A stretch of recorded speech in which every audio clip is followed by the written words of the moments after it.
Jabatan sana itu. Ambil. Mari, maju. Maju ke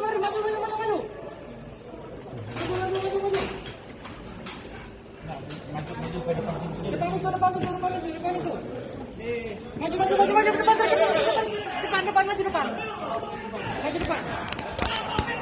Nah, maju depan.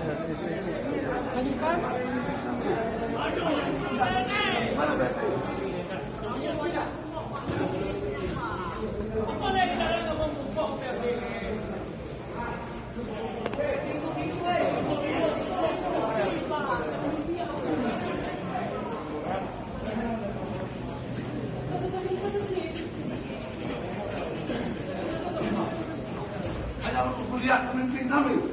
Hanya ini membuktikan apakah PRT ada di ruang atau tidak, itu aja. Mewakili satu aja kan bisa. Mewakili satu aja. Mewakili aja kalau Aduh, satu orang. seharusnya. Apa nggak boleh kami buat hanya di ruang PRT gubernur saja nggak boleh kenapa? Apa ini? Negara apa ini? Polisi digaji dengan uang rakyat. Kami tidak ingin buat rusuh. Hari ini hanya ingin melihat pemimpin kami yang sudah dipilih oleh jutaan orang. Itu saja. Itu saja kami ingin melihat apakah betul memang PRT tidak di dalam. Kami minta 2 orang. Itu. Kalau tidak, kami tidak akan pulang. Sebelum kami ditangkap semua di bawah Polda, kami tidak akan pulang. Biarkan kita tidur di Polda malam ini. Siap? Biar rakyat Aceh tahu. Biar rakyat Aceh tahu hari ini. Biar rakyat Aceh tahu hari ini bahwa kita tidak akan pulang sebelum bertemu dengan pimpinan Aceh. Itu. 2 orang, Pak. 2 orang saja untuk melihat Ada 2 orang pun kalian tak negara apa ini? berlebihan. Kita dijajah di negeri sendiri. Sudah 15 tahun kita damai. Aduh, namanya pendidikan Pancasila, maka lagi yang bebaskan berdebat. Harus pastikan tidak ada yang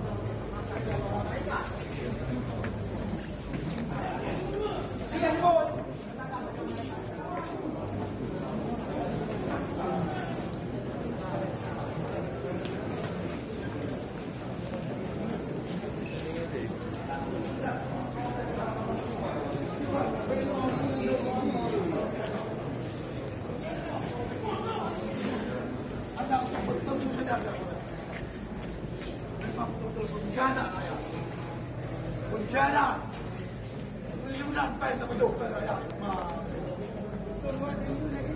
Triliun apa yang terbentuk rakyat triliun apa yang terbentuk. Lipat triliun terbentuk. Lihat dia ada korban konflik terbengkalai satu triliun baik. Motor mewah belum dia. Oh raja, si men raja tu.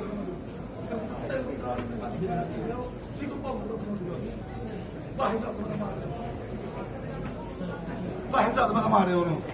Hanya untuk melihat siapa.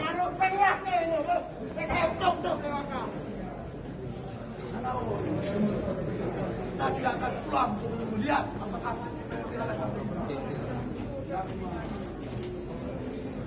tantang saya ada masalah. Biar saya tantang yang terlalu. Saya sudah merah. Bilang sama dia. Bilang sama Esagi mana Esagi?